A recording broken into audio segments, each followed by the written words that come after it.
Back when the iPhone 16 Pro came out, I gave the silicone case a fair shot, and I made this video talking all about it. In the end, I did return the case, but in December, the case went on sale, and I decided to give it another shot. So I just wanted to make this quick video to show you how the case has been holding up since December. Since I do test other phone cases, I haven't been using this case every single day, but whenever I'm in between cases, I've thrown this on my phone just to see how it holds up over time. So to start with, let's take a look at the back under bright lights. Now I promise I'm not a gross person. This is just how the case is worn in over the about 2 to 3 months that I've been using it. The first thing that's pretty easy to see is the imprint left from MagSafe accessories. The most common MagSafe accessory I use is a Peak Design MagSafe mount in my car. Now let's grab a wipe and see how this looks if you try and clean it up. I'm using Wish because that's what Apple would use to clean their stuff in the store.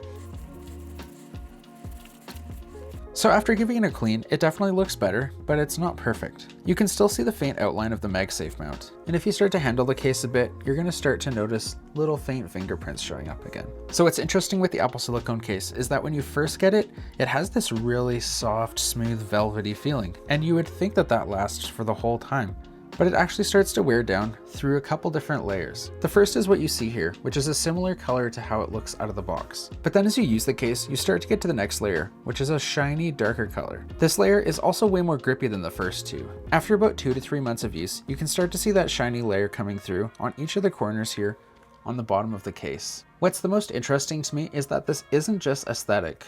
This is actually the case wearing down in the corners here. As I can tilt it, you'll be able to see here that each of the corners is actually lower. And this isn't just the top of the case. Here's a look at the bottom where you can definitely see that both these corners are worn down. So to me, this wearing is pretty interesting because I'm pretty gentle with my stuff. All the wearing that you're seeing here is friction from being put in and out of the front pocket of my jeans. And again, this is about 2-ish months of use, since I've had the case for 3 months, but switched to other cases in between as I review them. Other than that, the case is holding up pretty good.